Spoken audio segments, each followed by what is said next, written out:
Hi guys and welcome to the Warhammer Late. So it's time for Tau. And first I thought I was going to do a what's new with the Codex thing like I did for Chaos Demons, but then I realized I don't play Tau. And I haven't played Tau. And I have only faced Tau like 2 times. So just going through it, I saw no apparent changes because I don't really know what they had before.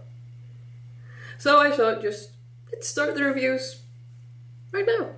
So I'm going to go through the first 2 pages of the book, and it's about drones, about warlord traits, and about their special rules. But first off, I'm just going to show you some of the arts. I mean, compared to the old codex that was grey and really boring, I saw it for the first time today, basically.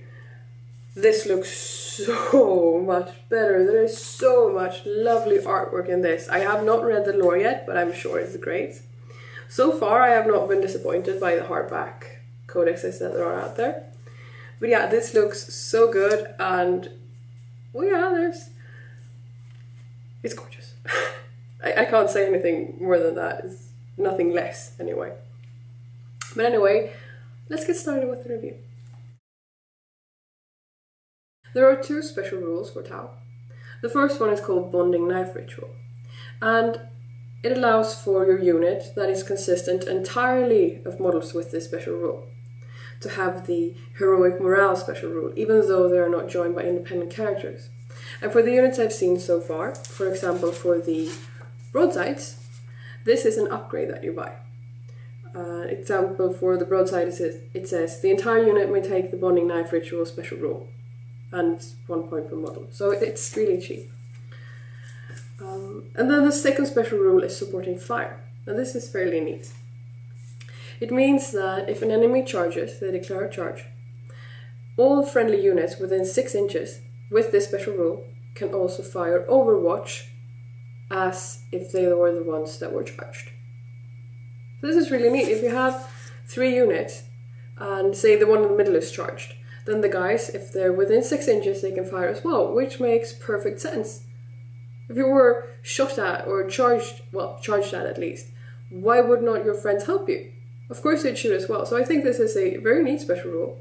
Just remember that it is Overwatch. So if the units next to it fire once, they cannot fire again that turn.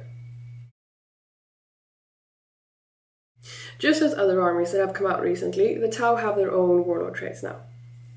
And if you have an ethereal or a commander as your HQ, they can also choose to have the ones from the 40k rulebook. The first one is called Precision of the Skilled Hunter, and it allows for your warlord to shoot at an enemy unit, and if he does, that unit cannot take lookout so rolls. Also, it has a twist. If your warlord does not have a shooting weapon, you get to reroll the result. This is the first time I've seen this, and I think it's a really good addition. For example, when I play my demons, if I choose to have the ones from the 40k rulebook, I could roll for some that were completely useless. And now this allows for your warlord to be as good as possible, basically. Then we have the Through Unity Devastation. And it's a 1 use only. You have to declare that your warlord is using it at the beginning of your shooting phase. And for the beginning of the shooting phase, all friendly units within 12 inches, they get to reroll to hit of a 1. This is really good. A Ghost to Walk Among Us. The warlord and his units, they get to make a 3d6 jetpack thrust move. And again, if your warlord is not jetpack infantry, you get to reroll the result. Exemplar of Selfless Cause. It's a 1 use only. You have to declare that your warlord is using it, this time at the beginning of your movement phase. And all friendly units from this codex that have gone to ground count as not having done it, so they can move and shoot and charge just as normal. Predator of the Skies. It's also a 1 use only, and you declare that your warlord is using it at the start of your shooting phase, and it means that your warlord and his unit has the Skyfire special rule for the remainder of the phase. This is quite good.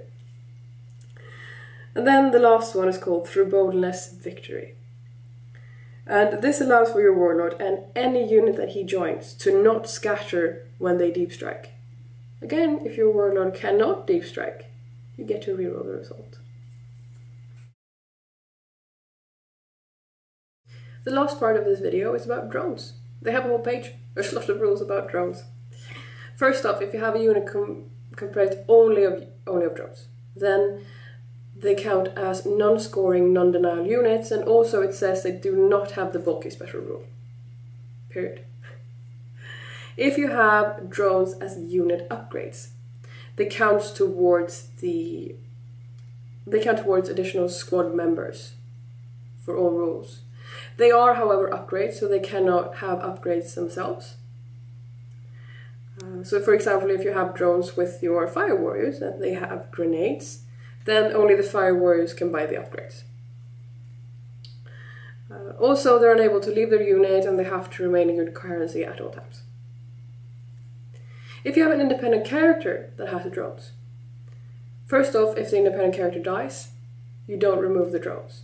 The drones themselves are part of that independent character unit and has to be slain as well for you to have, for example, a victory point. If your independent character joins another unit, the drones do too. And if your independent character is killed whilst in that unit, it counts as being destroyed, but the drones, they join the unit that they're now in. And they cannot leave this unit after that. If another independent character, for example, comes along and joins that unit, he cannot take the drones out of it. Then there are vehicle drones. And if they are vehicle drones, they stay attached to the vehicle at the start of the game. They cannot be detached from it. They have to be on the vehicle. And they're treated as embarked passengers whilst they're attached. And they do not count against the transport capacity of the vehicle. Also, they can shoot from fire points, but they must shoot at the same target as the vehicle does. Also, if the vehicle has the target acquired abilities from marker lights, the drones do too, as long as they're attached to the vehicle. And if the vehicle is destroyed, the drones are too. You can also detach your drones from your vehicles, and this is done in your friendly movement phase. And they detach in the same way as infantry disembarking from open-top vehicles. And they all have to detach at the same time, and when they do, they form a single unit, a new unit basically. If your vehicle is destroyed after that, it counts as the unit being destroyed, and the drones themselves, they do not have to be destroyed, and they're no longer part of that unit. But if they are killed, that single unit of drones, they do not award victory points. They're just there, you know. In this codex, there are 4 types of drones. Well, 4 standard types rather. There are more drones, as I will go through the codex even more, but these are the ones listed here. And it's the gun drone, the missile drone, the shield drone, and the marker drone. They all have the same stat line. And it's the same as the shield drone did in the old codex. But they've added so that all of them have a toughness of 4, a leadership of 7, and a 4+ save. Also, they are jetpack infantry drone. They have the same special rule, supporting fire. The gun drone itself, it has the war gear twin link pulse carbine, and it's exactly the same weapon as it did before. The marker drone has marker lights. Marker lights themselves have changed. I won't go through it in this video, but they have marker lights. And the missile drone has a missile pod. It's also the same as it was before. And the shield drone has a shield generator, same as before, a 4+ invulnerable save. So these were the first 2 pages of the Tau Codex. And tomorrow I'll be going through the HQs of this codex. I'll start anyway. I'm not sure if I can fit them all into the same video, but we'll see. So apart from that, I wish you a good day.